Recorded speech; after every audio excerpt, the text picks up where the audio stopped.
Donc, bienvenue et merci pour votre présence à cette nouvelle conférence citoyenne du cycle Santé en question, qui, je vous le rappelle, est organisée par l'INSERM, l'Institut national de la santé et de la recherche médicale, et par Universcience, structure qui regroupe la Cité des sciences et de l'industrie et le Palais de la Découverte à Paris. Ce soir, nous sommes, comme souvent, en duplex avec la ville de Lyon, et plus particulièrement la bibliothèque du Bachut à Lyon, que nous remercions vivement pour ce partenariat.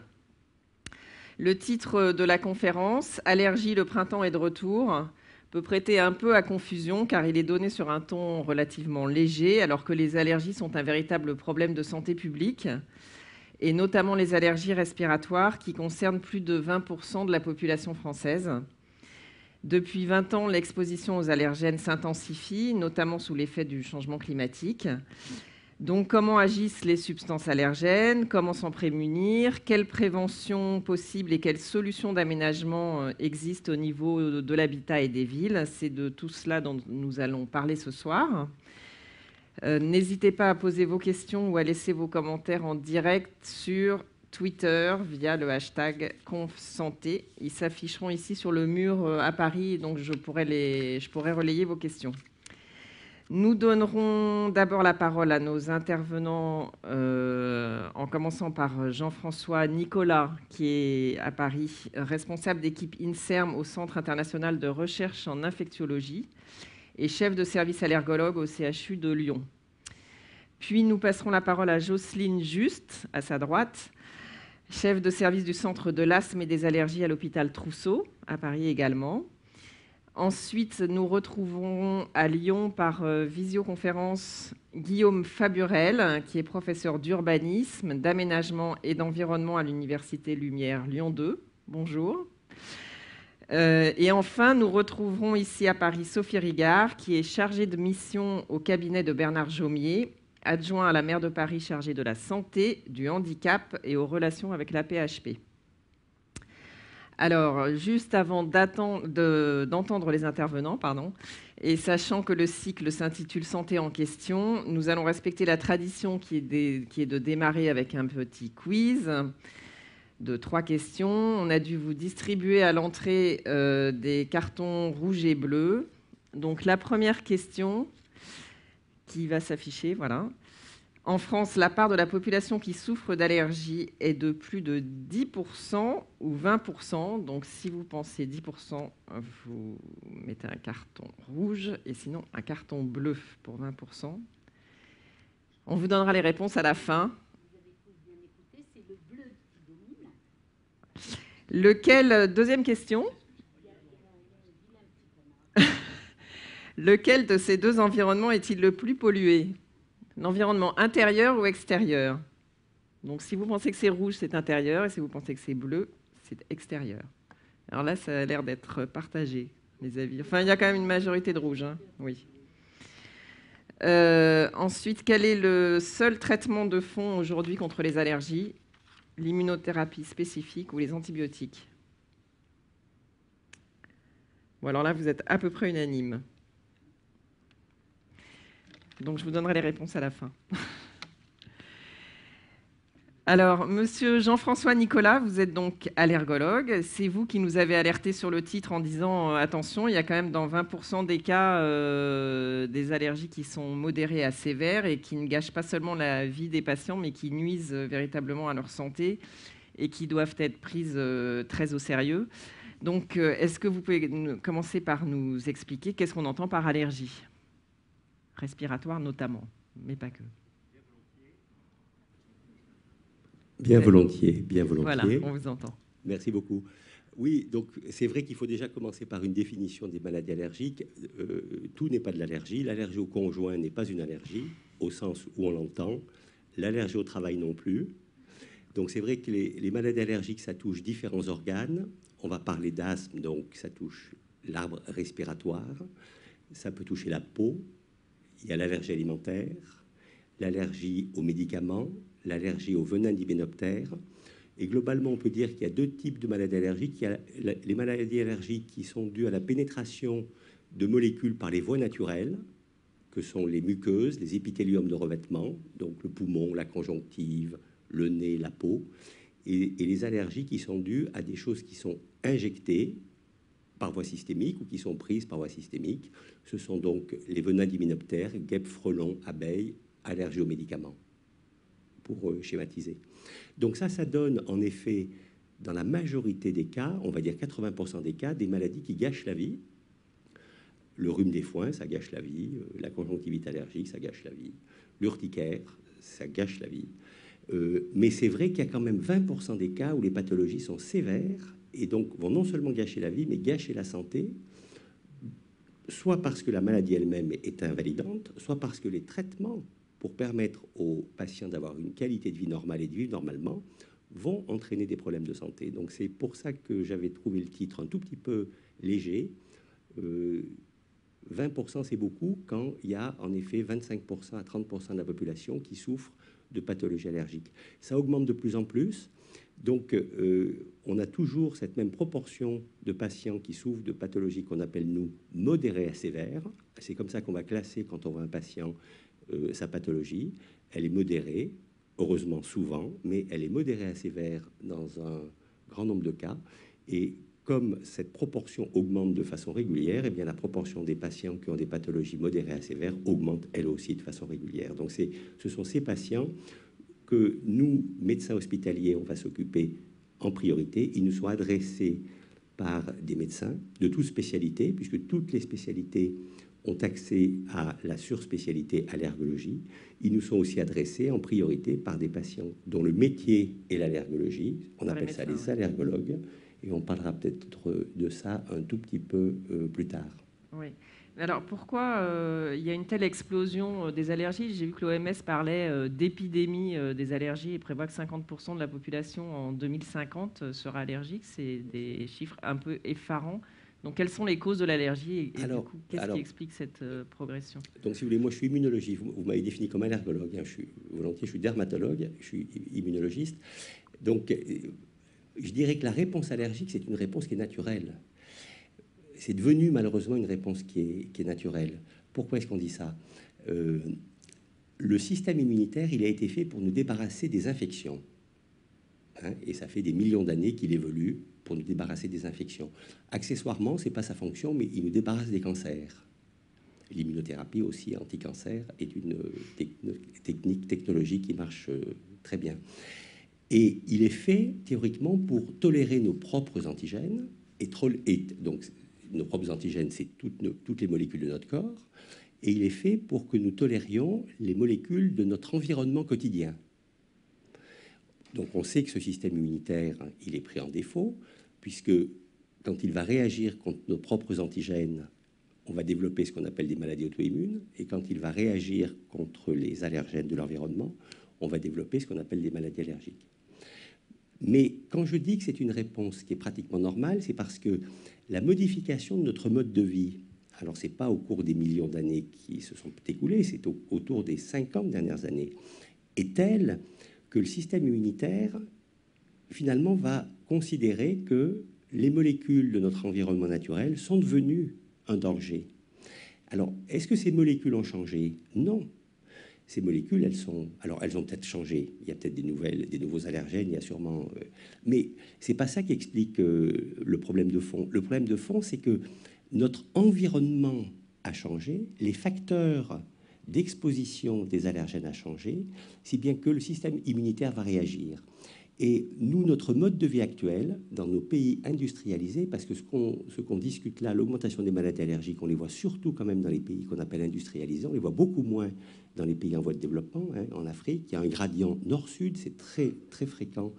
Donc, par exemple, dans le nord de l'Europe, et plus on va vers le sud de l'Europe, plus la prévalence va diminuer. Donc, ce qui a changé, c'est donc tous les facteurs qu'on appelle adjuvants. C'est quoi un adjuvant? L'exemple qu'on prend pour les étudiants, on leur parle du vaccin contre le tétanos. Le vaccin contre le tétanos, c'est l'antigène du tétanos et un adjuvant.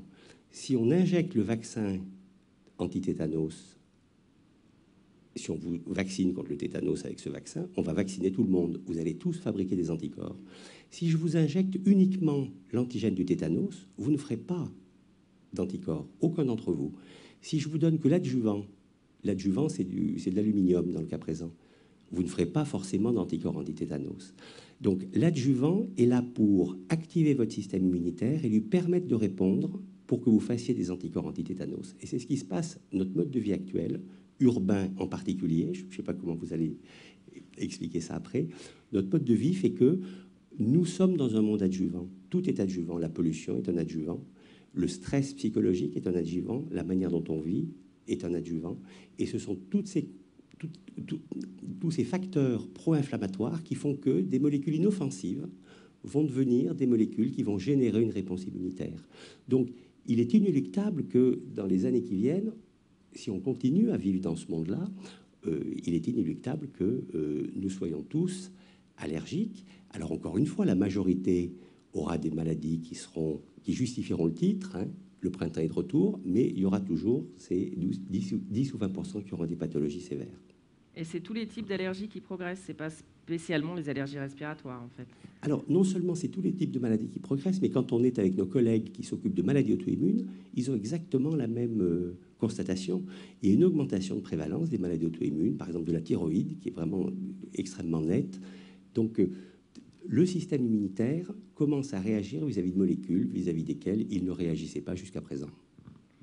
Le métier d'allergologue, il existe ou pas? Alors, je vous remercie pour la question.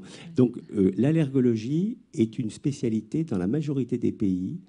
Il se trouve qu'en France, on ne sait pas trop pourquoi, il n'y a pas de spécialité d'allergologie. Qu'est-ce qu'on appelle une spécialité? Quand un médecin fait son cursus, il va passer l'internat et au moment où il commence son internat, il va choisir une spécialité. Pneumologue, pédiatrie, chirurgien. Donc, il n'a pas accès à la spécialité allergologie puisqu'il n'y a pas de spécialité d'allergologie dans notre pays. Alors, on a un grand espoir pour que cette spécialité soit créée assez rapidement. Il y a une réforme actuellement du 3e cycle et nous espérons que l'allergologie sera une spécialité. Actuellement, les médecins doivent donc choisir une spécialité, par exemple pédiatrie, pour Jocelyne Juste. Moi, j'ai choisi dermatologie. Il y en a qui vont choisir médecine générale. Et au cours de leur internat, ils vont choisir de se surspécialiser. Mais c'est un petit peu différent parce que ça va donner une formation qui est donc une formation supplémentaire à une formation qui existe. Moi, je suis dermato-allergologue et c'est vrai que je ne me sens absolument pas capable de traiter, par exemple, des pathologies respiratoires. Donc, nous militons pour qu'il y ait une vraie spécialité d'allergologie qui soit effective en France dès la réforme du 3e cycle des études médicales. D'accord, merci beaucoup. On va passer la parole à Jocelyne Juste. Vous êtes... Jocelyne Juste qui peut-être compléter là, sur cette formation. Oui, voilà, justement. Oui. Ça n'existe pas non plus de spécialité d'allergologue dans les maladies respiratoires ou... Alors, ça existe, comme l'a dit Jean-François Nicolas, comme surspécialité pour un pneumologue, un pédiatre, un dermatologue peut être allergologue, mais en tant que médecine transversale, c'est-à-dire pouvoir traiter à la fois de l'asthme, des allergies alimentaires, des allergies cutanées, des allergies médicamenteuses, le métier d'allergologue, donc, n'est pas reconnu comme une spécialité, mais comme donc une compétence. Et si vous voulez, nous pensons que c'est insuffisant, qu'il faut, comme dans 15 pays européens, que ce soit une spécialité, parce que ça nécessite une formation d'au minimum 4 ans, c'est ce qu'on voit ailleurs, alors que nous, c'est 1 ou 2 ans. Donc c'est nettement insuffisant face à une pathologie qui explose et qui se complexifie et qui est de plus en plus sévère. D'accord. Donc vous travaillez justement avec les enfants, donc au tout début de la maladie. Ça se déclare quand, en fait, l'asthme? Ça peut se déclarer alors, les allergies dès les premiers jours de vie ou... Oui, les allergies respiratoires débutent très tôt dans la vie. Souvent, c'est d'abord l'allergie chez l'enfant commence par les allergies alimentaires et les allergies cutanées, la dermatite atopique. Et puis l'allergie respiratoire survient entre 18 mois, 4 ans, sous forme de rhinite allergique et puis après d'asthme. Donc si on veut parler préférentiellement des allergies respiratoires, donc c'est l'atteinte de la muqueuse respiratoire qui est la même au niveau du nez et des bronches. Donc ça se manifeste d'abord par le nez parce que les allergènes, on respire par son nez. Donc c'est d'abord là que ça se manifeste par des éternuements, une rhinorrhée claire, un prurite nasal ou conjonctival. Souvent, on pense l'allergie, c'est le printemps, c'est les pollens.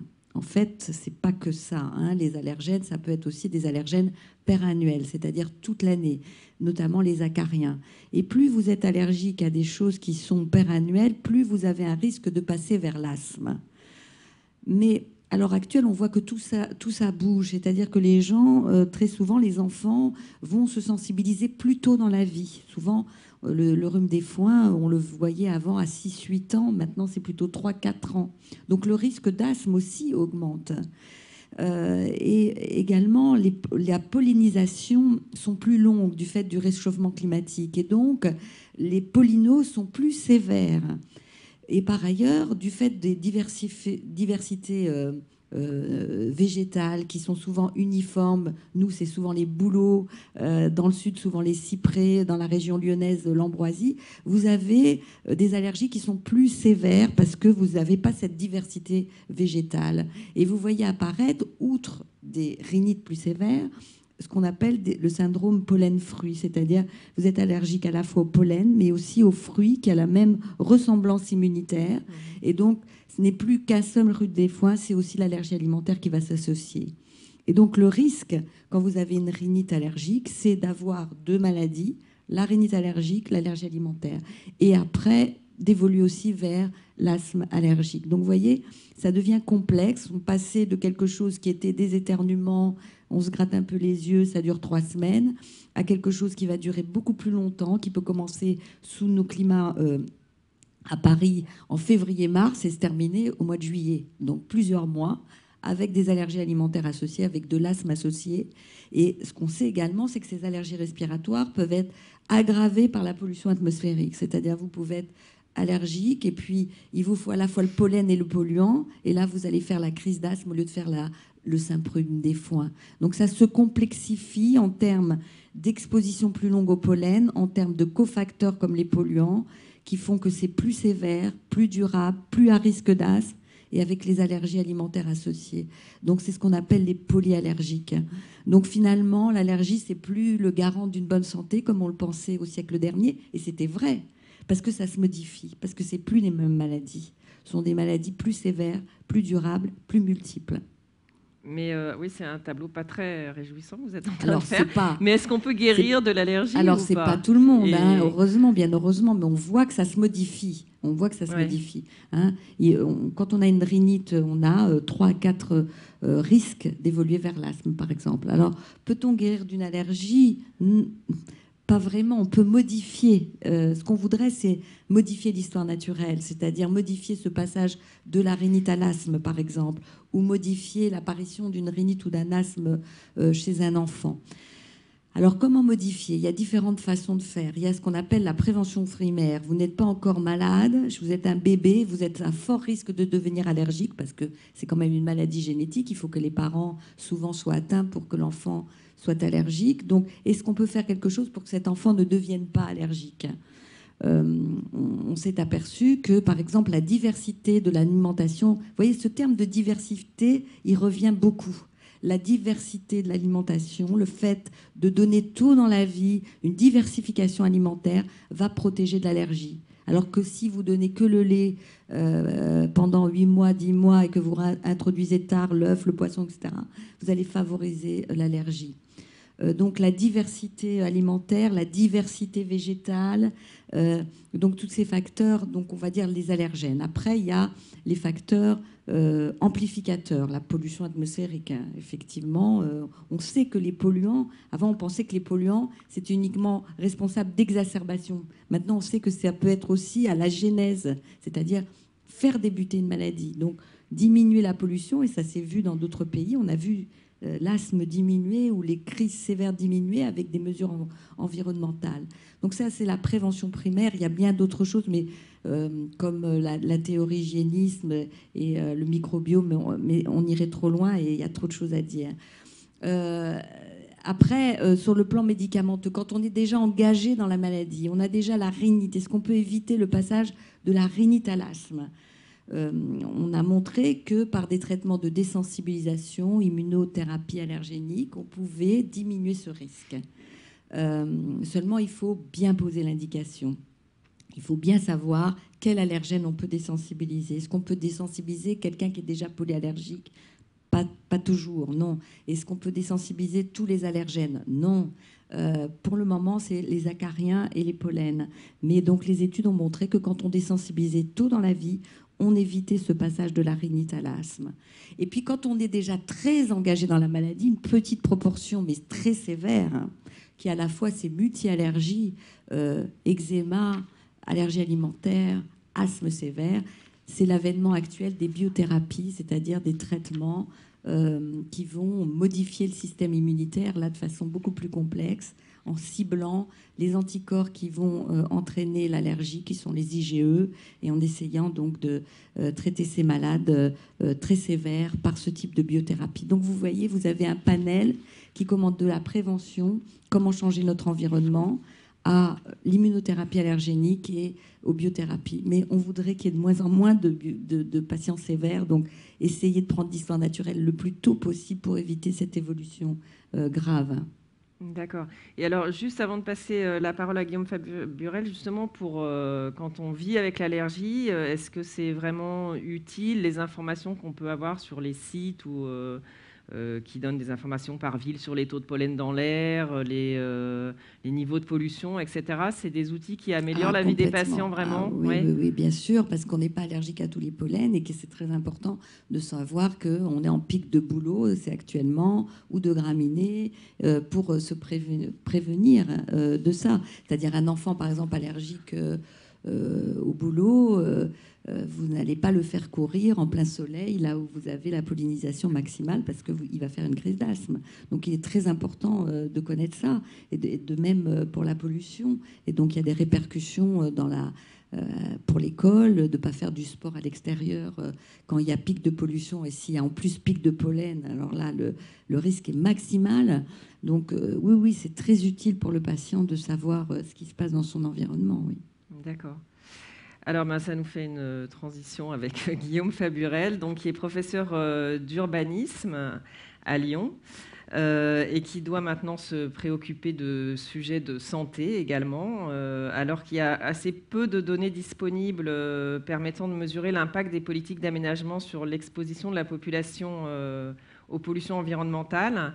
Donc, vous allez aborder le problème du diagnostic de ces pollutions avant de parler de la difficulté de la mise en œuvre de l'action publique. Voilà, donc je vous passe la parole à distance. Double décalage à la fois géographique et thématique. Je tenais à vous le dire, je ne travaille pas sur les allergies. Oui, mais vous êtes obligé de vous y intéresser malgré tout. Ce soir, en tout cas, oui. Merci. Sérieusement. Non, sérieusement. Donc moi, je travaille plutôt sur les problématiques, c'est très lié, d'ailleurs, ça a commencé à être évoqué, sur les problématiques urbaines. Et sur les questions relatives aux enjeux qui aujourd'hui gouvernent au devenir des villes et aux problématiques environnementales. Alors du coup, sur le premier point que vous évoquiez, les problématiques environnementales liées au développement urbain ne sont pas récentes. Par contre, les questions de santé environnementale sont nettement plus récentes. Il y a eu des courants historiques, hygiénistes, ce terme a été prononcé, mais dans un autre sens. Il y a eu des courants de pensée hygiénistes au XIXe siècle qui voulaient faire de la ville un moyen d'améliorer la santé collective. Mais il faut attendre quand même, avec des grands plans d'action, des grands plans d'aménagement, etc. Mais il faut attendre les 15 ou 20 dernières années pour que cette problématique émerge dans le domaine de l'aménagement et de l'urbanisme. Et par cette émergence-là, il y a une problématique dedans qui a particulièrement aussi éclos. C'est la question de la justice, à la fois sociale et environnementale. C'est-à-dire que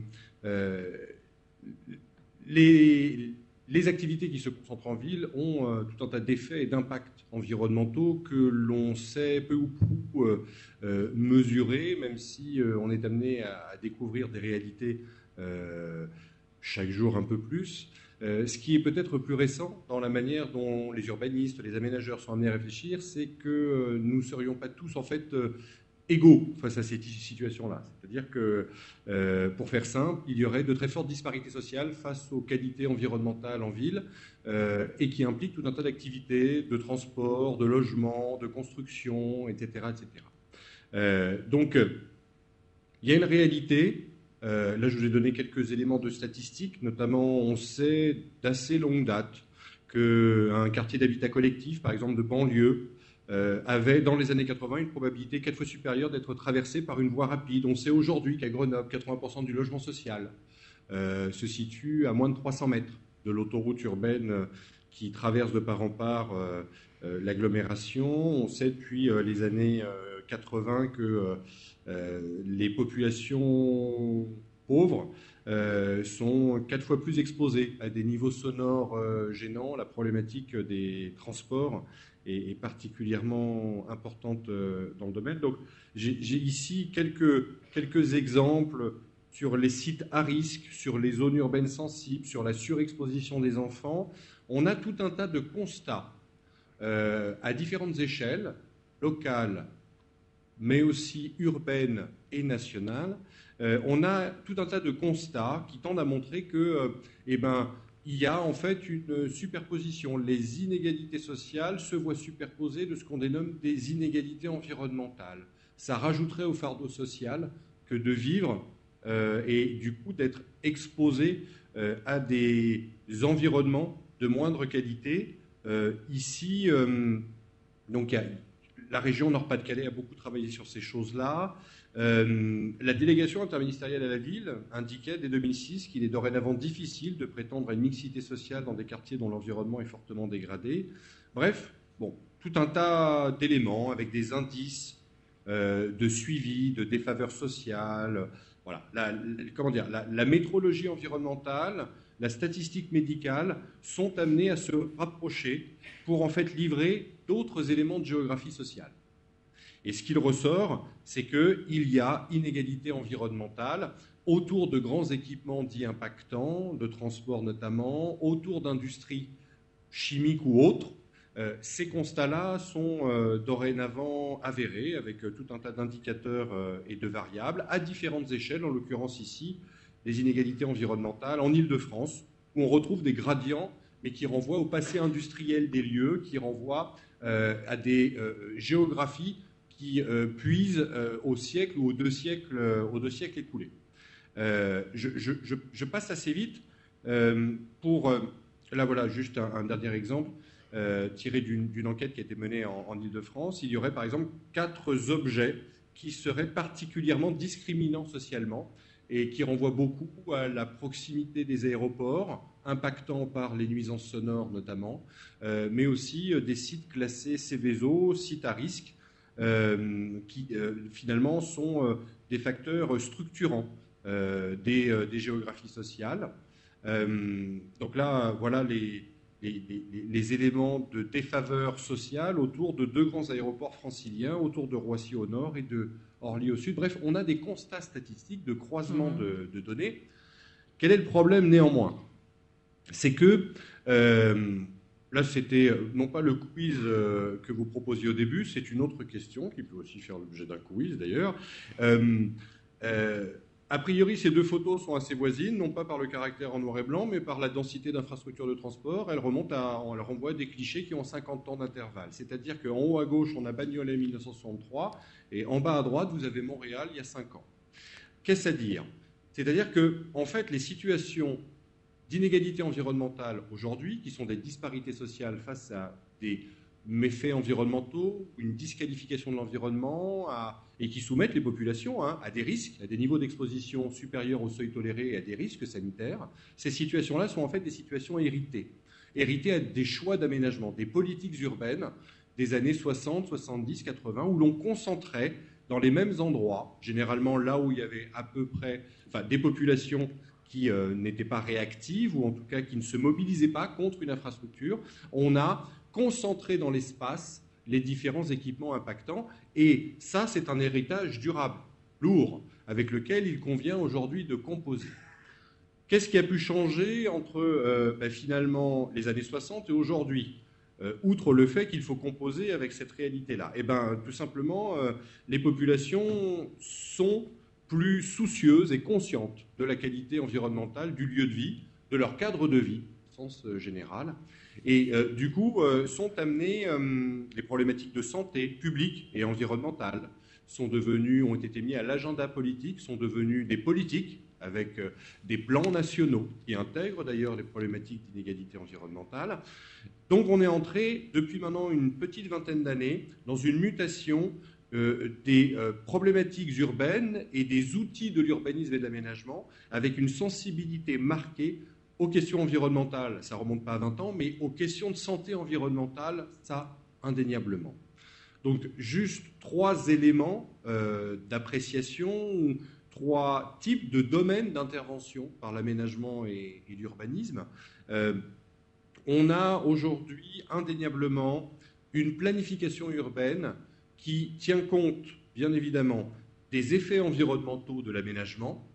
Voilà, on va éviter de reproduire ce type de situation en agissant sur la fonction ou les fonctions de l'espace, en agissant bien évidemment sur l'architecture des bâtiments. Ça concerne en fait tout un tas de politiques de l'intérieur du logement par l'aménagement proposé jusqu'au pourtour plus ou moins immédiat de l'habitation ou des habitations, en évitant ou en essayant d'éloigner les activités qui seraient source d'émissions dites polluantes et susceptibles d'altérer la santé des résidents. L'évaluation environnementale et stratégique est rendue obligatoire pour tout plan local d'urbanisme depuis maintenant 5 ans. Donc il y a indéniablement des évolutions en la matière. Ça concerne particulièrement la planification environnementale. Il y a un deuxième domaine très important aussi d'évolution des politiques d'aménagement et d'urbanisme et qui vise à mieux intégrer, mieux associer les questions de santé environnementale avec les problématiques urbaines. C'est le domaine de ce que l'on qualifie la vie de quartier ou la proximité. Et là, on est peut-être sur une autre conception de la santé environnementale qui me semble assez intéressante. C'est qu'on n'est plus simplement dans l'éloignement à l'exposition, on n'est plus simplement dans la planification stratégique des lieux avec les fonctions dans l'espace. On est clairement aussi par la proximité et la vie de quartier, dans l'incitation vive par l'aménagement à d'autres pratiques urbaines, à d'autres usages de l'espace. Et c'est un exemple que je vous livre. Énormément, dorénavant, de politiques dites de déplacement visent à convertir nos comportements pour nous rendre plus actifs dans nos mobilités. Des mobilités actives sont censées concomitamment améliorer l'environnement local et bien évidemment participer de notre état de santé. On pourra en discuter après, ce n'est pas toujours très efficace, mais néanmoins, ça participe d'une offre d'aménagement et d'urbanisme. On parle d'éco-quartier ou de quartier durable, c'est un exemple parmi d'autres. La question des mobilités actives, des formes de déplacement, des types d'usage sont considérés aujourd'hui comme des facteurs agissants. Et énormément de projets d'aménagement, là on n'est plus dans la planification, on est réellement dans le projet de quartier, s'ouvrent à ces problématiques-là. Et puis vous avez une troisième grande dimension qui est certainement aujourd'hui peut-être la moins, avancée. Je vous parlais tout à l'heure de conscience environnementale et de questionnement autour de la santé environnementale. Indéniablement, ce qui a changé, on ne le voit pas, hein, ce n'est pas automatique et ce n'est pas spontané entre les deux photos, même s'il y a la même densité d'infrastructures, c'est qu'à 40 ans d'intervalle, ça ne concerne pas forcément les mêmes populations avec la même conscience environnementale. Bref, je fais court, vous avez en fait aujourd'hui beaucoup plus de forces mobilisées autour de ces questions-là. Vous avez aujourd'hui beaucoup plus de conflits locaux, les riverains s'associent de plus en plus pour éviter ou tout faire, non pas pour déplacer ailleurs toujours l'infrastructure, mais pour limiter les impacts environnementaux de l'infrastructure. Mobilisation associative, engagement environnemental, tout ça peuple énormément l'actualité environnementale et plus largement la vie urbaine. Et bien, il y a un troisième domaine qui est indéniable aujourd'hui et qui est un facteur déterminant, c'est que les inégalités environnementales sont aujourd'hui d'abord saisies à l'occasion des débats locaux, à l'occasion des conflits qu'il peut y avoir, pour améliorer un projet, pour limiter son envergure, pour éventuellement déterminer ou définir d'autres politiques de transport. En l'occurrence, les photos attestent plutôt de cette réalité-là. On a donc une implication citoyenne, des formes d'engagement sociaux autour des questions environnementales. Alors, ceci est a priori très favorable. Il reste quand même, bien évidemment, on est à l'aube d'une mutation de l'urbanisme au travers des questions de santé environnementale. On est encore, et je terminerai là-dessus, dans une modalité de penser l'action urbaine en lien à l'environnement et à la santé, qui est en fait...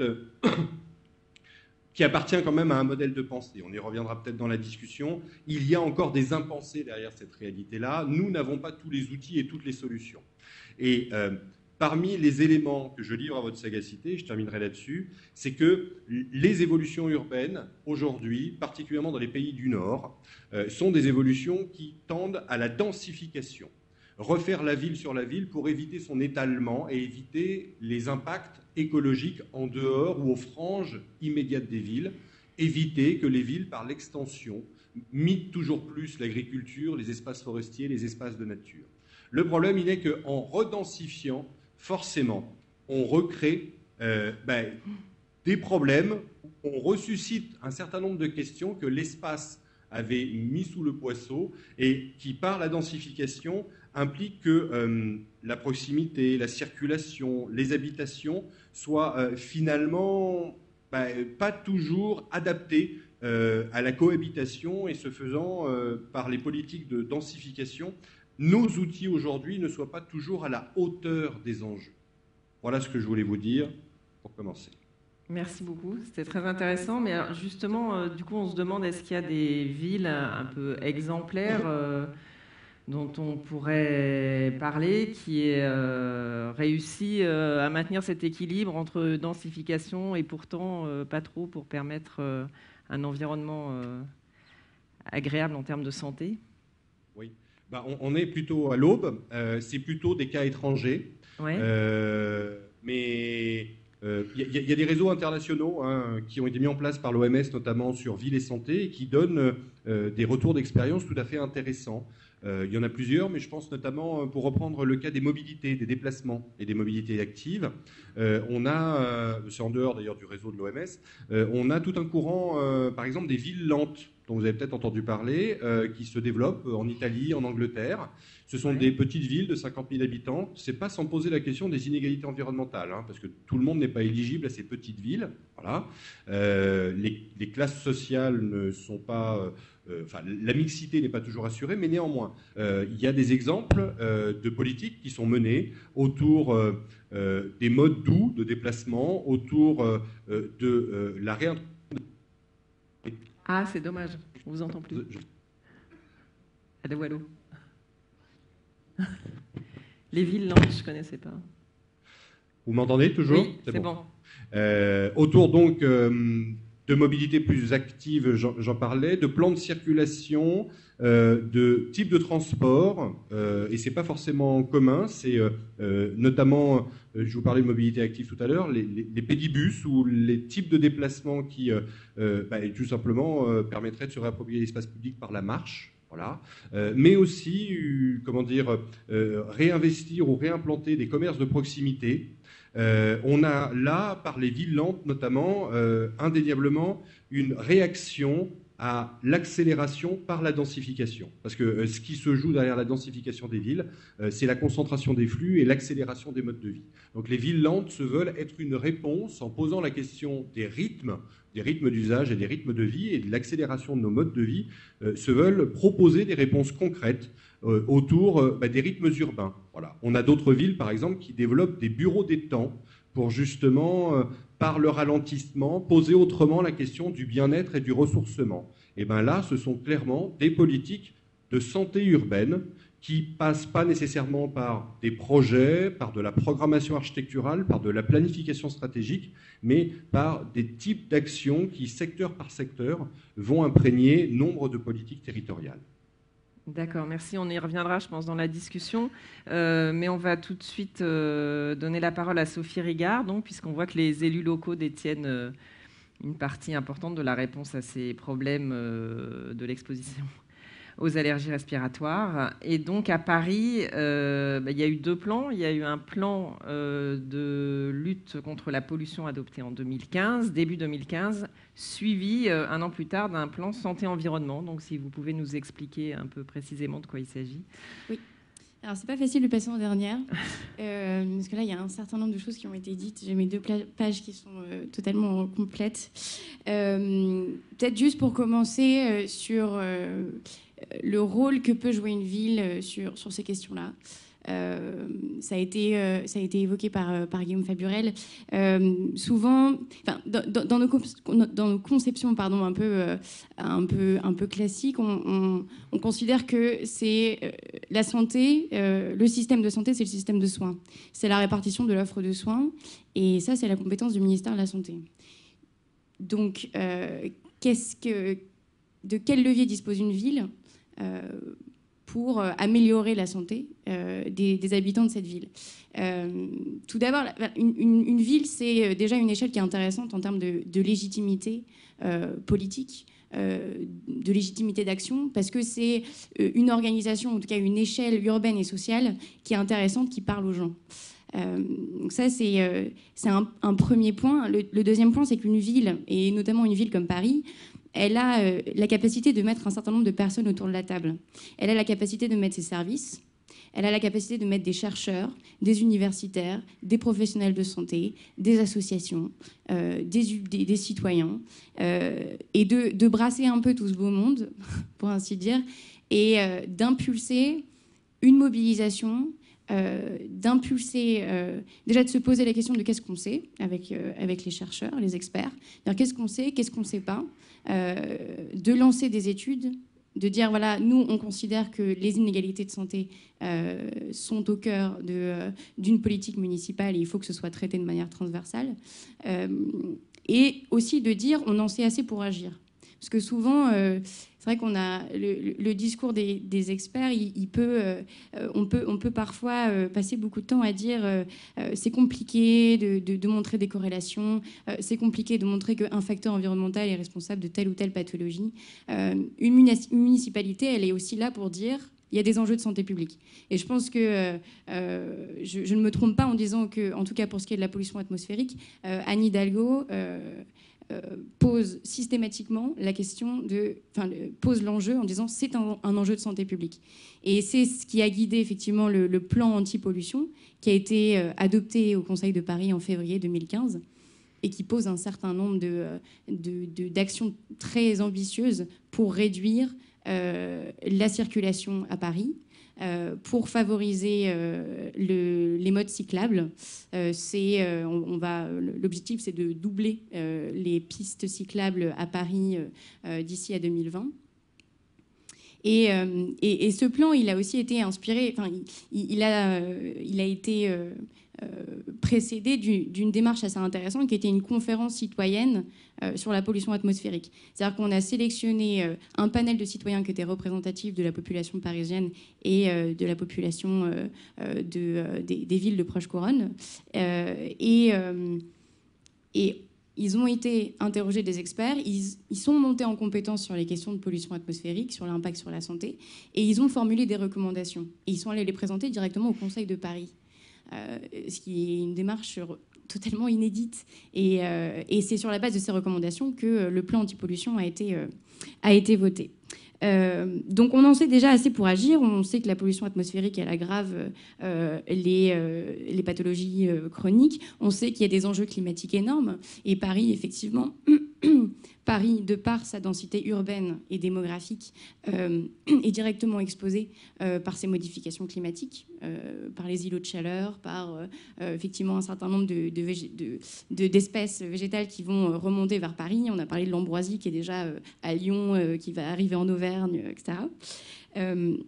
Donc, une ville, qu'est-ce qu'elle doit faire? Elle doit mettre tout ça sur la table. Elle doit créer des instances de réflexion, des instances de débat entre les acteurs de terrain, les chercheurs, les professionnels de santé et les associations, je ne sais pas si je l'ai dit. Et elle doit regarder dans dans ses compétences, quels sont les leviers qu'elle peut activer. Donc il y a la question de l'aménagement urbain, il y a la question de la végétalisation. Je ne sais pas si vous en avez entendu parler, mais donc, la ville compte doubler ou en tout cas végétaliser, lancer une énorme politique de végétalisation de Paris. Ça représente, je ne sais plus, 100 hectares de végétalisation en plus d'ici à 2020. Et la question, c'est est-ce que pour lutter contre les allergies respiratoires, est-ce qu'il faut au contraire, est-ce qu'il faut développer cette politique de végétalisation ou arrêter de végétaliser, aseptiser et rendre totalement la ville encore plus hygiéniste et aseptisée qu'elle ne l'est déjà? Donc effectivement, la réponse, elle est non, il faut végétaliser, mais il faut végétaliser de manière intelligente. Et donc la question du coup de la monoculture qui a été... qui est en grande partie responsable de l'aggravation de l'état de santé des Parisiens pendant les périodes de pollinisation. Cette monoculture, il faut arrêter tout de suite. Donc, la transversalité au sein de toutes les directions d'une ville, elle est essentielle. Donc c'est la sous-direction de la santé qui va aller voir la direction des espaces verts et de l'environnement, qui va travailler avec eux, qui va aller voir aussi la direction de la voirie et des déplacements, qui va dire voilà, on va travailler avec vous sur le plan piéton, qui est aussi un autre projet pour... mettre beaucoup plus de signalétique dans l'espace public pour pouvoir favoriser les modes de déplacement actifs. C'est une politique de santé environnementale, c'est une politique qui est transversale et c'est une politique, c'est le fait de dire il faut la santé dans toutes les politiques. Et ça demande du temps. Il faut le dire aussi parce que c'est on dit que les délégations au sein d'une ville fonctionnent en silo. Bah oui, malheureusement, pour l'instant, il faut le dire, on est assez cloisonnés chacun dans son coin.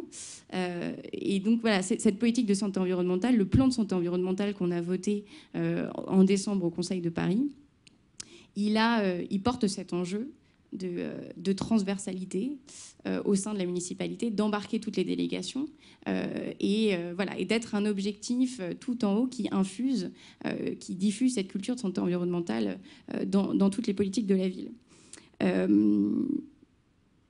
Donc principalement, il y a la végétalisation, c'est ça, dans le cadre de la santé environnementale. Qu'est-ce qu'il y a d'autre comme principal levier en fait, sur lequel vous pouvez agir? L'aménagement, clairement. Ouais. L'aménagement et l'urbanisme. On a 2 fiches actions qui sont dédiées à ces questions-là. Et l'identification, bon, déjà, c'est travailler avec les professionnels de santé, de l'urbanisme et de l'aménagement, diffuser une culture de la santé environnementale auprès de ces professionnels.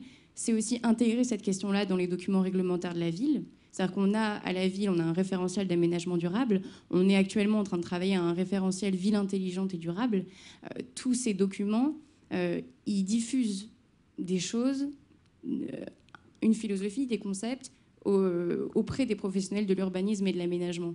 Et donc c'est aussi en formalisant cette question de santé en tant que telle dans les documents réglementaires qu'on diffuse cette culture et qu'on dit aux professionnels, peut-être que vous faites de la santé sans le savoir.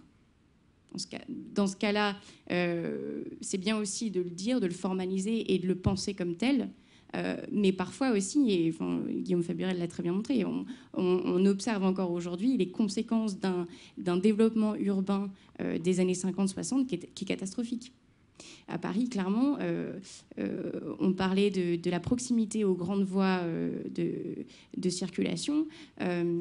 Quasiment, je crois que c'est 70% ou plus d'équipements municipaux, que ce soit qui accueillent des publics sensibles. Donc c'est des écoles, des crèches, des stades, des hôpitaux qui sont en bord de périphérie. Ils sont à moins de 70 mètres d'une voie à grande circulation. Les équipements sportifs, c'est pareil. Énormément d'équipements sportifs, de stades de foot sont au bord du périphérique. Et donc, concrètement, vous avez les moyens de dire on va déplacer ces équipements ou on va couvrir le périphérique. Enfin, c'est quoi les dans le plan urbanisme dont vous parlez, qu'est-ce qui change? Oui, alors l'outil, c'est il ne faut pas louper le coche de la rénovation. C'est-à-dire que là, il y a un certain nombre d'endroits, de secteurs à Paris qui sont en rénovation. Tout Paris Nord-Est, ça va de Porte de Clignancourt jusqu'à Porte de Pantin. C'est des secteurs entiers qui sont en pleine rénovation. Et donc là, il ne faut pas louper ce moment-là d'intégrer systématiquement, dès le début, les questions de santé. Donc mais ça se fait déjà. Ça se fait déjà de dire effectivement la crèche on va peut-être pas la mettre là.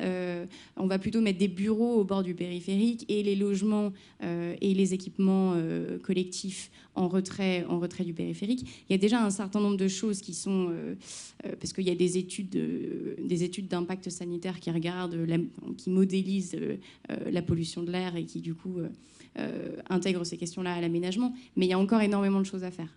Et c'est en intégrant les questions de santé systématiquement dans les décisions urbaines et en diffusant aussi ça chez les élus, dans les collectivités, en transversal dans les directions, qu'on peut arriver à une amélioration de la situation. On va peut-être laisser la parole aux questions de la salle. Juste le temps que vous passiez le micro, vous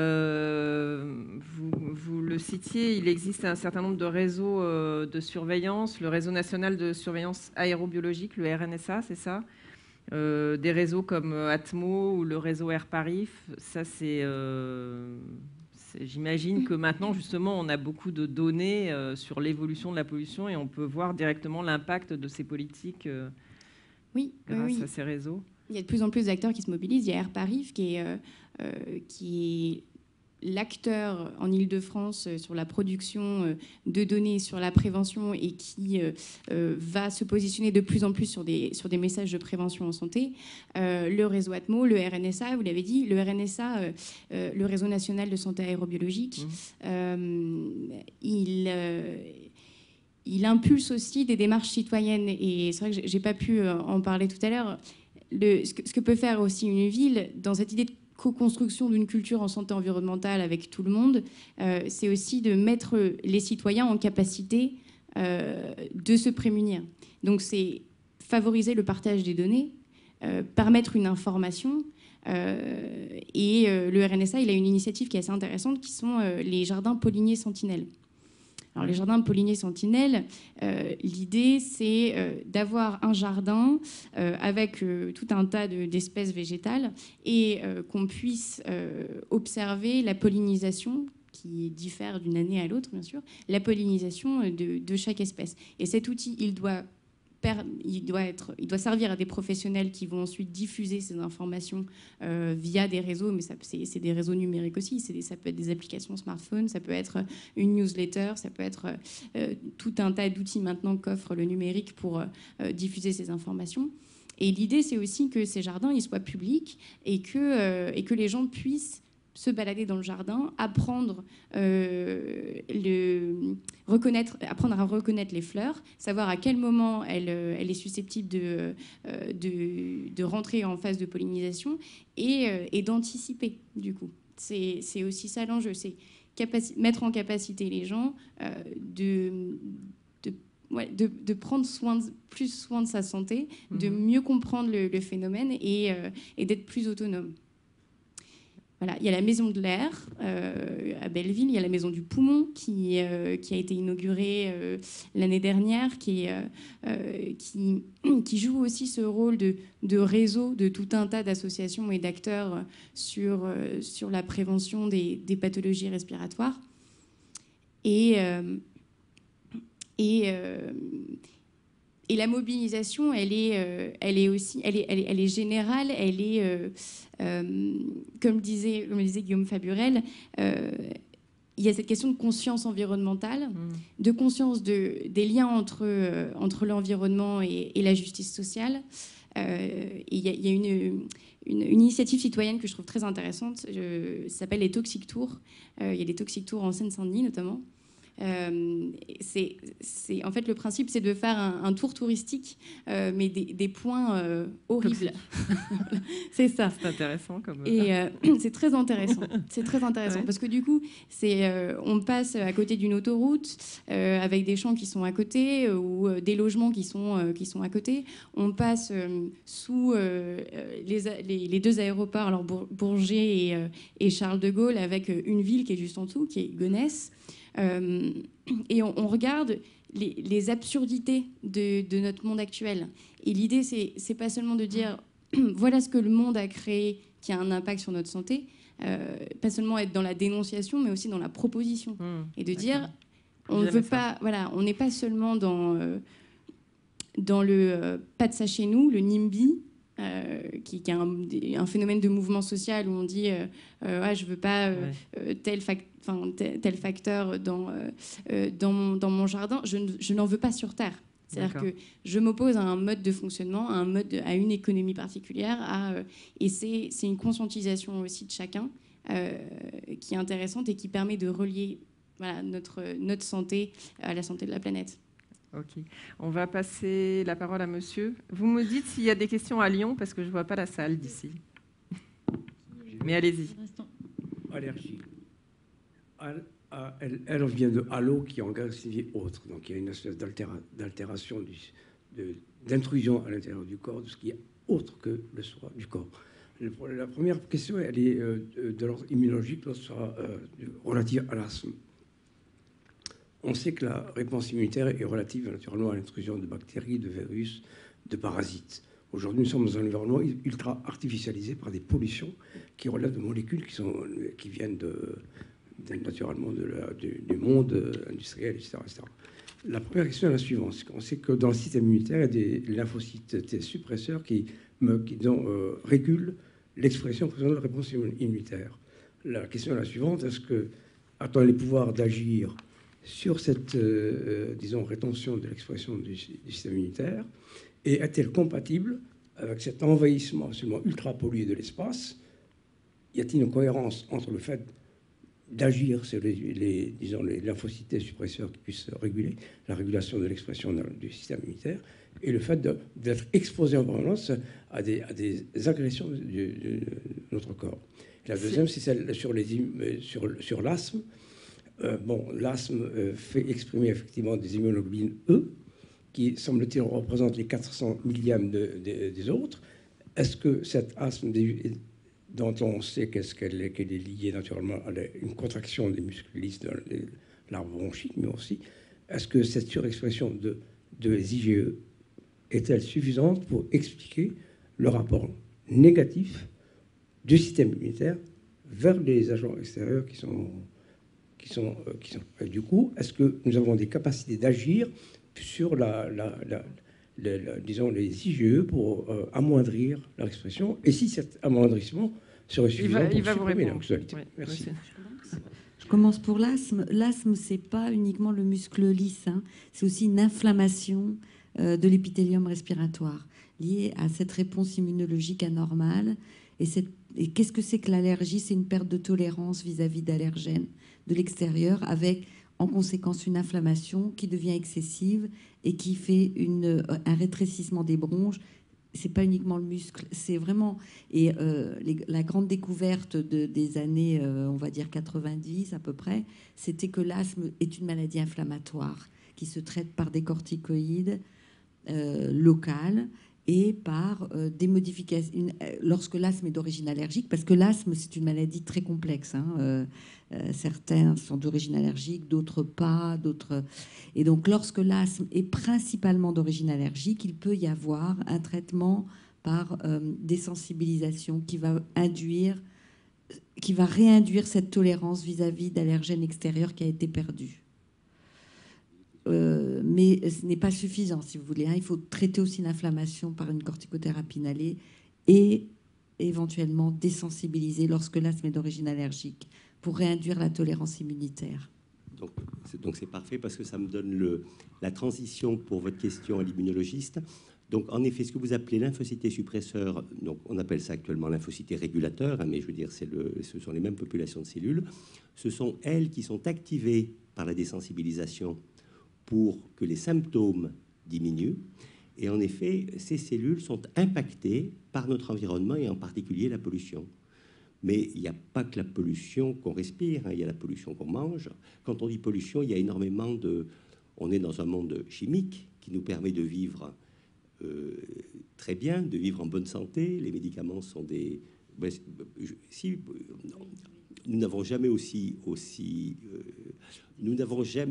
vécu en bonne santé, mais il y a une rançon à ça, et en effet, c'est le fait que nous avons des conservateurs, nous avons des colorants, nous avons un certain nombre de choses qui viennent s'accumuler. Donc, c'est pas uniquement quand on dit pollution, il n'y a pas que le côté pollution. Et les médicaments sont des produits chimiques. Quand vous mangez 1 gramme de paracétamol, c'est quand même 1 gramme de produits chimiques que vous ingérez. Donc, tout ça, ça s'additionne, et ça vient en effet impacter ces cellules régulatrices, et donc elles fonctionnent un petit peu moins, et on commence à sensibiliser à tout un tas de molécules. Est-ce qu'il y a des questions à Lyon? Je ne vois pas. Apparemment Non. pas. Je suis à votre disposition. Ah, si, j'en ai une. Allez-y. On a des allergies, mais comment elles peuvent nous toucher, en fait? C'est génétique ou c'est Est-ce que les allergies sont d'origine génétique? Alors, il faut effectivement... L'allergie, c'est une interaction entre les gènes et l'environnement. C'est-à-dire qu'il faut à la fois une génétique, une prédisposition familiale, et un environnement qui va faire exprimer ces gènes. Donc, il faut les deux. Hein. Donc, il faut la génétique et l'environnement. Et ce qui explique l'explosion des allergies, c'est les modifications de notre environnement. Ce n'est pas les modifications de notre génétique, parce qu'il faudrait beaucoup plus d'années que ça pour expliquer par la génétique l'explosion des allergies. C'est notre environnement qui change, qui fait que cette interaction devient visible et s'exprime. C'est exactement ça. Pour faire une maladie, il faut des gènes. Donc ça, on les a depuis la naissance. Et puis après, il faut que les gènes soient activés. Et là, on rentre dans un ensemble de facteurs. Ça peut être des infections, ça peut être une opération chirurgicale, ça peut être un stress psychologique. Et là, ce sont des choses qui vont activer les gènes. Et à partir du moment où les gènes commencent à être activés, la maladie va évoluer. Hein, toutes les maladies sont à peu près les mêmes, par poussée, entrecoupées de rémission. Et chacun va être à un niveau modéré, on avait dit, très modéré, sévère, de la pathologie. Donc, il y a des gènes, mais ce que tu expliquais, notre environnement, c'est cet ensemble de facteurs qui sont capables de les activer, donc de déclencher la pathologie. La désensibilisation n'a pas pour but, malheureusement, de nous enlever les gènes qui nous donnent ces maladies. Ça a pour but de réduire les symptômes et de faire que la vie devient vivable, on va dire, tolérable. Il y a une question là. Oui. Voilà, la question que je voudrais poser est la suivante. Est-ce qu'il n'y a pas malgré tout des personnes qui ne réagissent pas justement à l'environnement et qui sont tellement armées génétiquement qu'elles ne peuvent pas avoir d'allergie? Est-ce qu'il y a des thèmes de recherche qui ont été développés là-dessus? Puis d'autre part, pour M. Taburel à Lyon, là, je voudrais faire une remarque concernant ce qu'il a exprimé, à savoir toutes les modifications qu'il peut y avoir en termes urbanistiques et autres pour faire en sorte que les gens ne soient pas allergiques d'une façon ou d'une autre.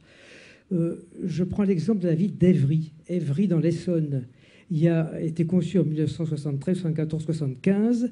Et je sais qu'on avait, dans cette structure de ville, supprimé, comment dirais-je, fait en sorte que la circulation circule, j'allais dire, vers le bas, et fait en sorte que tout, au niveau des piétons, si vous voulez, des immeubles, etc., il n'y a que la possibilité de marcher, éventuellement de voir de la verdure, enfin, ce que vous voudrez dans ce style-là. Voilà. Est-ce que ça ne va pas être une suggestion également pour faire en sorte que nos villes soient plus vivables et n'entendent pas ces différentes conséquences? Voilà. Et puis, une dernière chose, je réfléchis à la question. Ça m'a échappé, mais ça reviendra. Oui, on va peut-être déjà répondre. Alors, tout le monde n'est pas allergique et asthmatique, hein, mais les allergiques et les asthmatiques sont les sentinelles de notre environnement. L'allergie et l'asthme, c'est une hypersensibilité immunologique ou des muqueuses vis-à-vis de l'environnement. Mais ce qui nous inquiète, c'est que ça explose. C'est-à-dire qu'avant, ça concernait une petite proportion de la population et que plus ça va, et plus la proportion augmente. Et comme on vous a dit tout à l'heure, si on ne fait rien, 50% de la population sera allergique en 2050. Donc, ça explose, ça croît et les formes sévères augmentent. Donc, il faut faire quelque chose. Les sentinelles de notre environnement, que sont les allergiques et les asthmatiques, nous disent qu'il est temps d'agir.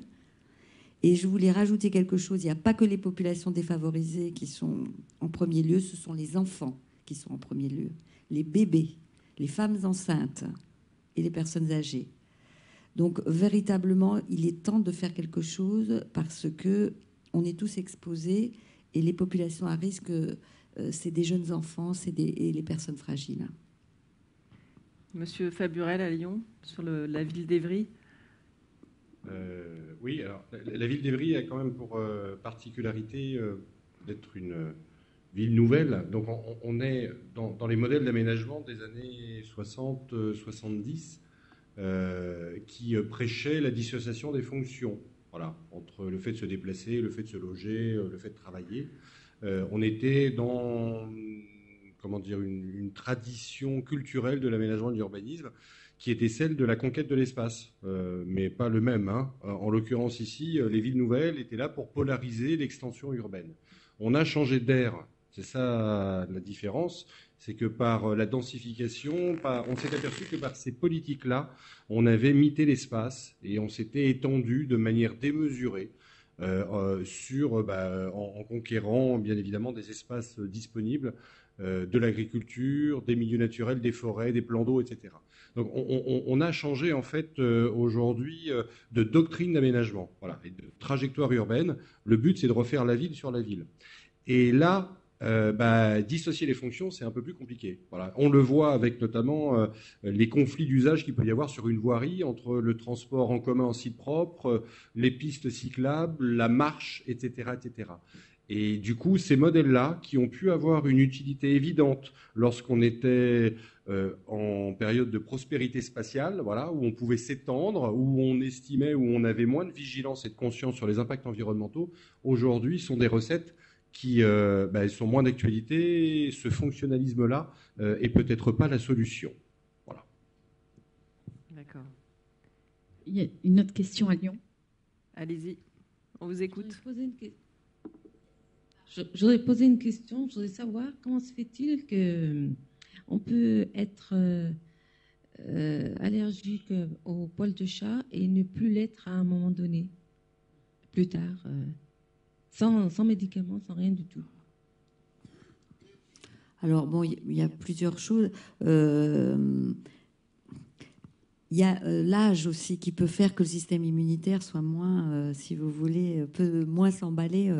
Dans la vie, on dit que ça fait un peu une cloche, c'est-à-dire ça débute dans l'enfance, c'est maximal chez l'enfant d'âge scolaire et l'adolescent, et puis ça a tendance à diminuer au fur et à mesure du temps, les allergies. Il n'empêche qu'à l'heure actuelle, on décrit même chez des personnes âgées, entre guillemets, des allergies alimentaires sévères. Donc là encore, ça se modifie. Mais il y a une possibilité, si vous voulez, de diminuer, notamment à la puberté, notamment avec le vieillissement, les réactions allergiques. Mais on le voit moins, là encore. Je crois qu'il y avait justement un certain nombre d'enfants qui ont de l'asthme et où l'asthme diminue, voire s'arrête complètement aussi vers 10-12 ans, non? Alors l'asthme, c'est une maladie de toute la vie. C'est une maladie qui est caractérisée par une hypersensibilité de l'épithélium respiratoire. Voilà, ça c'est la base physiopathologique. Après, vous avez plusieurs types d'asthme, comme j'ai dit tout à l'heure. Il y a des asthmes associés à l'allergie, il y a des asthmes uniquement liés au virus, notamment chez le jeune enfant. Il y a des asthmes qu'on appelle liés à des infections bactériennes particulières. Donc, en fonction du type d'asthme, si vous avez un asthme sévère avec des multi-allergies, vous ne guérirez pas à l'adolescence. Vous n'aurez pas de rémission. Si vous avez un asthme, on ne dit pas guérir, on dit rémission. Si vous avez un asthme qui est lié uniquement au virus du jeune enfant, généralement, avec l'âge, ça s'améliore et vous avez de moins en moins de crises, sinon des rémissions qui peuvent durer 10-20 ans, mais à l'occasion d'un stress, d'une grossesse, d'une exposition à un polluant, vous pouvez refaire une crise d'asthme à 40 ans, à 50 ans. Mais ça va être des asthmes plus légers. Donc effectivement, la tendance est une rémission au fur et à mesure de l'enfance, mais dans certains types d'asthme légers, plutôt liés au virus, quand il y a beaucoup d'allergies, il n'y a pas de rémission. D'accord. Naturelle, en tout cas. Il y a une question au fond, là-bas. Ah, une à droite d'abord, et puis ensuite au fond, excusez-moi. Oui, madame, vous parliez de l'évolution chez les enfants de la rhinite. Est-ce que votre propos était ciblé uniquement chez les enfants, ou est-ce que c'était valable pour tout âge? À tout âge de la vie, ça a été montré, le passage de la rhinite à l'asthme. Oui. Avec un facteur de risque multiplié par 3 ou 4 par rapport à quelqu'un qui n'a pas de rhinite, d'évoluer vers l'asthme. D'accord. À tout âge, pas uniquement l'enfant. D'accord. Bon, je referme tout de suite la parenthèse, mais j'ai un frère aîné et qui, quand il a quitté l'endroit, il était à Laon. Il avait tout le temps de l'asthme. Il part à la guerre à Dunkerque. Oui, il en est revenu d'ailleurs. Stop, plus d'asthme. Et j'ai une sœur qui est très allergique aux poils de chat. Et maintenant, elle s'est habituée. Il faut dire qu'elle a plus de 90 ans. Mais alors, il y a des cas où on non pas on s'en guérit, mais elle est très asthmatique. Oui, oui. C'est les facteurs environnementaux vont jouer beaucoup, si vous voulez. Hein. Si il y avait une histoire comme ça de deux jumeaux dont un habitait boulevard Saint-Michel avec plein de platanes et qui avait la rhinite allergique, deux jumeaux homozygotes, c'est-à-dire même génétique, et l'autre habitait dans un autre coin où il n'a jamais eu de rhinite. Donc, c'est les maladies de l'environnement. Hein. C'est l'interaction gène-environnement et ça peut aller dans les deux sens. Effectivement, quand vous changez, vous pouvez vous améliorer parce que votre environnement va changer et que les allergènes sont différents. Et si on va à la campagne? Alors, il ne faut surtout pas dire aller tous à la campagne parce qu'après, vous pouvez être allergique à d'autres pollens, etc. Ce n'est pas ce qu'on conseille. Hein. On pense qu'il faut changer notre environnement plutôt que de revenir à une vie... à la campagne, parce que c'est ça la théorie hygiéniste. Hein. On a montré que lorsqu'on vivait à la ferme, on avait beaucoup moins d'allergies que quand on vivait à l'intérieur des villes. Donc c'est à partir de là que ça a été d'abord constaté sur le plan épidémiologique, puis après compris sur le plan scientifique. Mais on ne dit pas maintenant il faut tous aller vivre à la campagne et tout ira mieux, parce que on est dans une société où on pourrait plus retourner. C'est un contresens. Voilà. Mais par contre, on peut modifier, et c'est tout ce qui est expliqué là, notre environnement à l'intérieur des villes pour essayer de diminuer les allergies. Et à l'intérieur des maisons, d'ailleurs. Et à l'intérieur des maisons, vous avez raison. Bon, je m'arrête là. Il y avait une question au fond. Madame. Oui, moi j'ai une question au niveau des solutions. Vous avez parlé de la désensibilisation et pas des antihistaminiques. Est-ce que...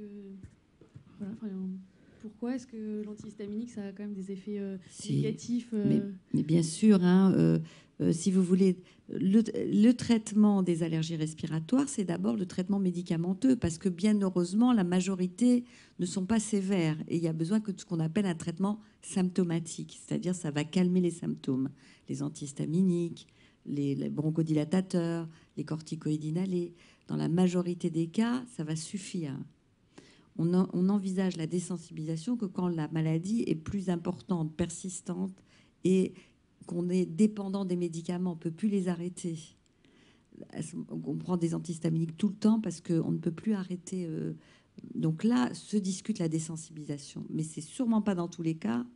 Donc il faut à la fois que la maladie soit suffisamment persistante et invalidante, à la fois que l'allergène en cause soit possiblement qu'on peut désensibiliser. Par exemple, on ne désensibilise pas aux fanères d'animaux, ce n'est pas efficace pour le moment.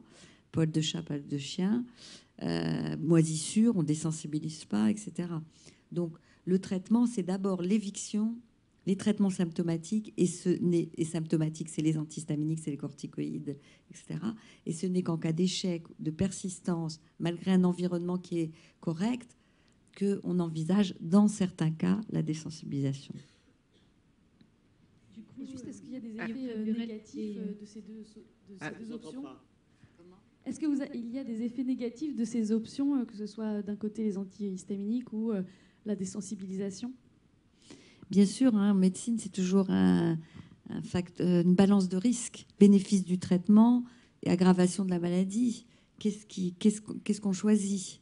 Et lorsque la maladie devient plus sévère et que si vous ne faites rien, vous risquez un risque vital, par exemple, une crise aiguë grave. Heureusement, on meurt de moins en moins d'asthme, mais ça existe encore. 1000 cas de mort d'asthme par an. Eh bien, lorsque la maladie devient invalidante et qu'elle a des répercussions, eh bien là, il faut discuter de traitements actifs, mais qui doivent être maniés avec précaution, bien évidemment. Vous n'allez pas donner une corticothérapie inhalée à un petit nourrisson à des doses élevées qui vont l'empêcher de grandir. Vous n'allez pas faire une immunothérapie allergénique à quelqu'un qui est polyallergique et vous allez avoir un risque de déclencher un choc anaphylactique. Donc après, la médecine, c'est ça. C'est effectivement, c'est pas telle maladie, je descends. C'est en fonction de un type de ce qu'on appelle un phénotype, c'est-à-dire d'un type de maladie à l'intérieur d'une maladie qui est l'asthme ou la rhinite, où l'option thérapeutique, ça va être d'un côté des antihistaminiques, de l'autre une désensibilisation, de l'autre une biothérapie et de l'autre rien du tout parce que c'est très léger et qu'il suffit d'éviter dans l'environnement, ça suffit, vous voyez. Donc, Monsieur François Nicolas. Quand même, juste pour préciser, les antihistaminiques sont des médicaments très bien tolérés, hein. Donc il ne faut pas hésiter à en prendre si vous avez besoin. Ceci étant dit, nous, on est médecins, donc c'est facile. Moins on prend de médicaments, mieux on se porte. Donc, on ne prend pas un médicament quand on n'a pas besoin de le prendre. Je pense que c'est là l'erreur que nous avons dans nos sociétés, c'est de considérer que les médicaments nous permettent de rester en bonne santé. Ça, c'est faux. Les médicaments sont faits pour traiter des pathologies. Et si vraiment on les utilise quand il faut traiter des pathologies, à ce moment-là, les effets secondaires des médicaments sont mineurs. Parce qu'il y a beaucoup moins de personnes qui sont exposées. Je pense qu'on prend trop de médicaments. Mais les antihistaminiques sont encore une fois très bien tolérés, hein. Donc n'arrêtez pas vos traitements si vous en avez besoin. On prend une question à Lyon. Je crois qu'il y a une question depuis tout à l'heure à Lyon. Merci.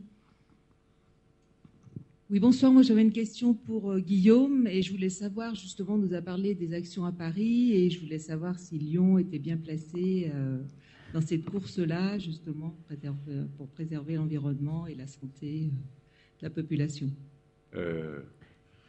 Mais en fait, il y a beaucoup de villes métropoles qui développent des politiques, je dirais pas similaires, mais assez proches, voilà, qui sont dans le mouvement indiqué.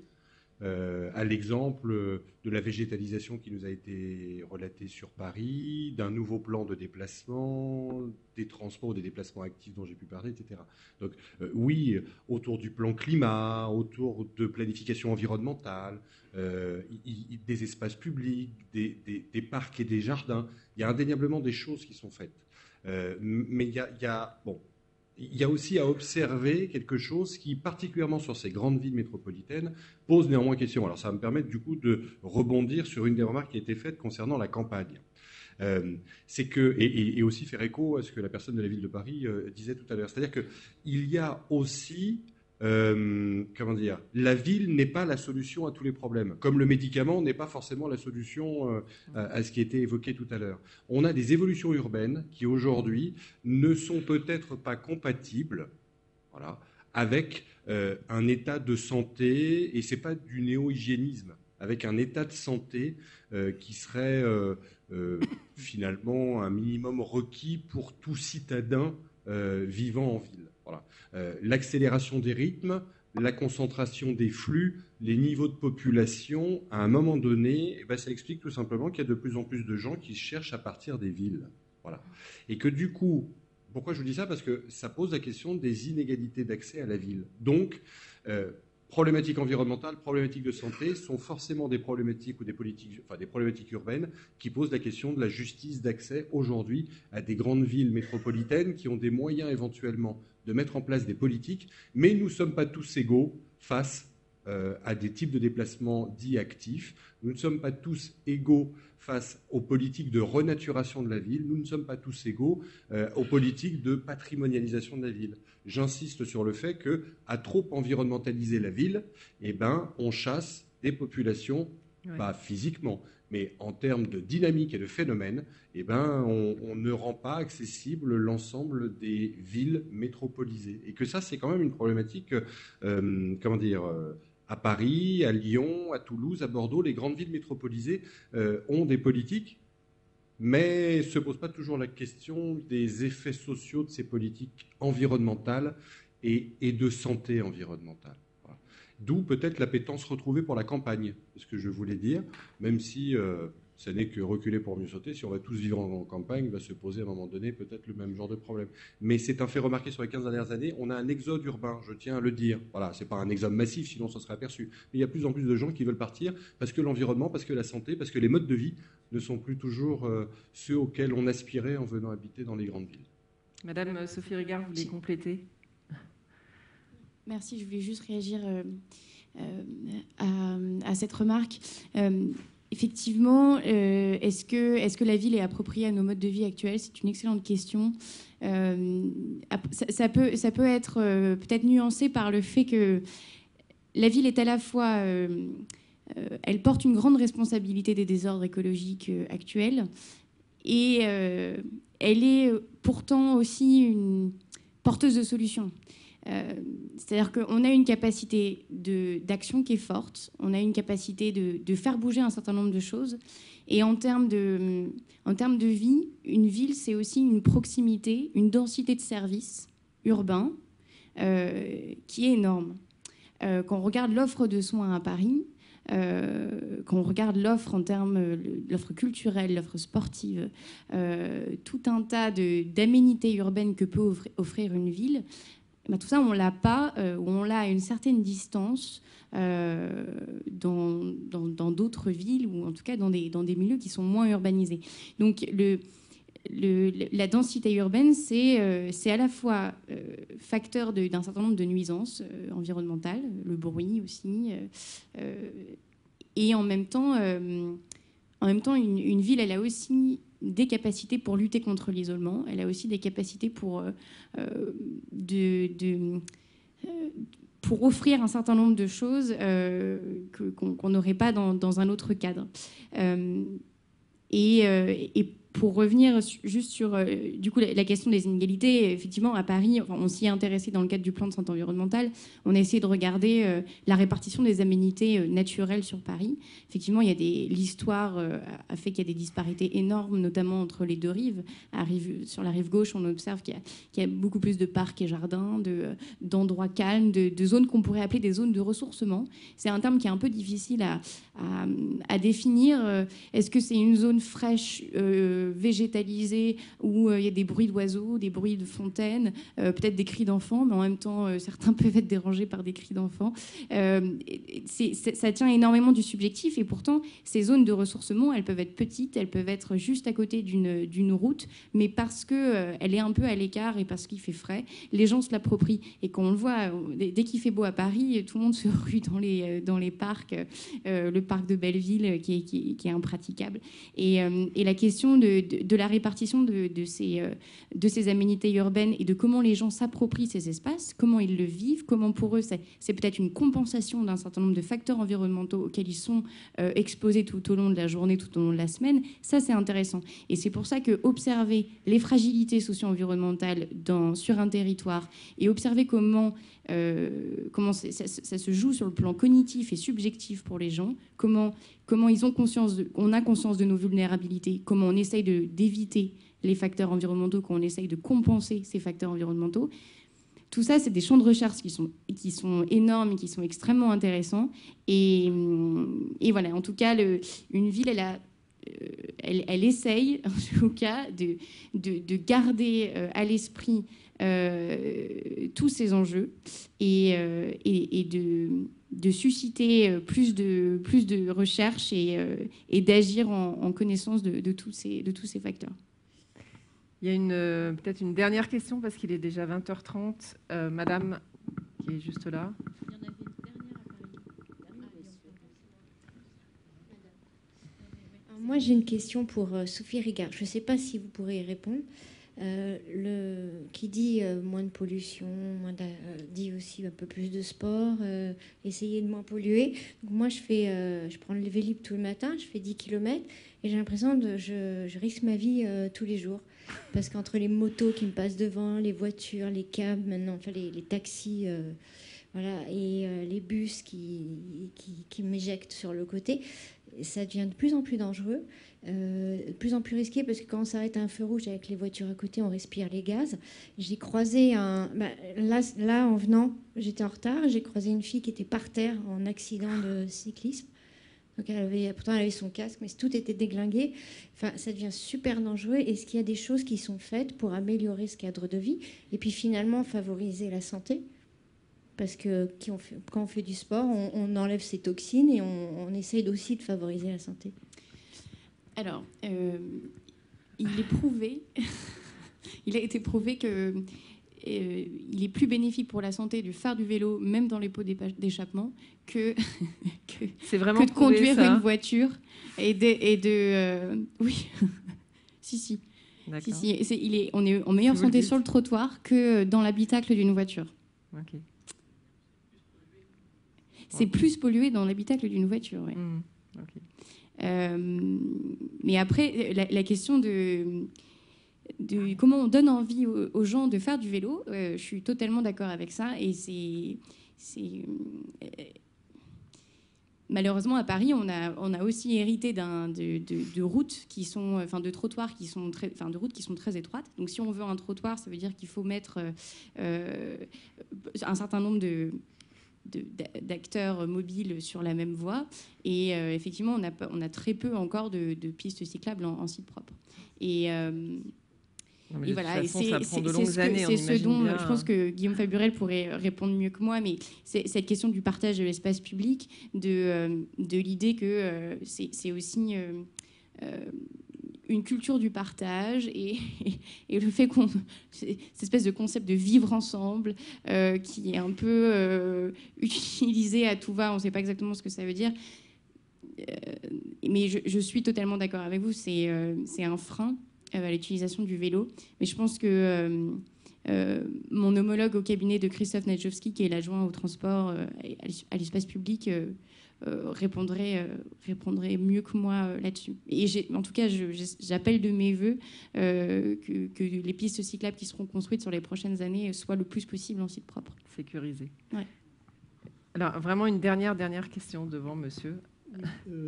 Si on prend une cause d'allergie, par exemple les poils de chat, est-ce qu'on a isolé les causes profondes, c'est-à-dire les protéines ou les molécules qui interviennent Oui, effectivement, c'est dans la salive du chat que sont les molécules allergisantes. Mais pour un rat, ça va être l'urine, vous voyez. Mais effectivement, sur le plan moléculaire, il y a beaucoup de recherches pour déterminer dans un allergène, qu'est-ce qui est responsable du déclenchement immunitaire. Voilà, quelle petite proportion qu'on appelle l'épitope qui va déclencher l'allergie.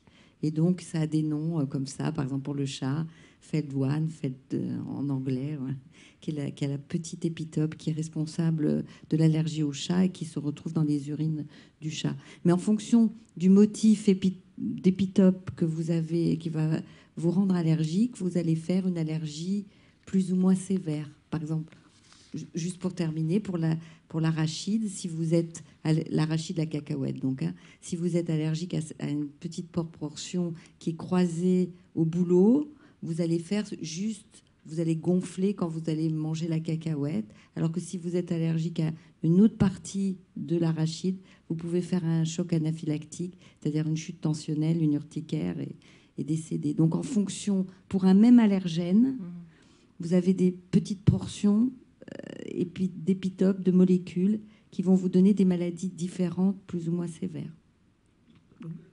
Merci beaucoup. Merci.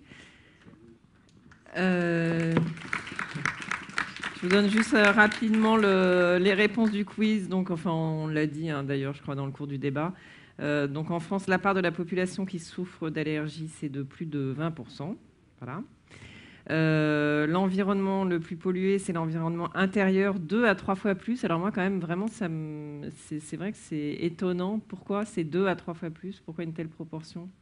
Parce qu'il emmagasine aussi la pollution de l'extérieur ou C'est concentré. Ouais. Je veux dire, quand on dit il faut aérer les appartements, donc quand on fait des mesures à l'intérieur, par exemple, de certains conservateurs qu'on va trouver dans les peintures, quand vous faites repeindre votre appartement, des années après, on a encore dans l'air des molécules qui sont très hautement allergéniques, qui sont présentes dans les peintures, simplement, puisque maintenant les peintures sont à l'eau, hein, principalement, il faut conserver la peinture. Donc c'est vraiment extrêmement polluant à l'intérieur. Les plastiques relarguent énormément de molécules.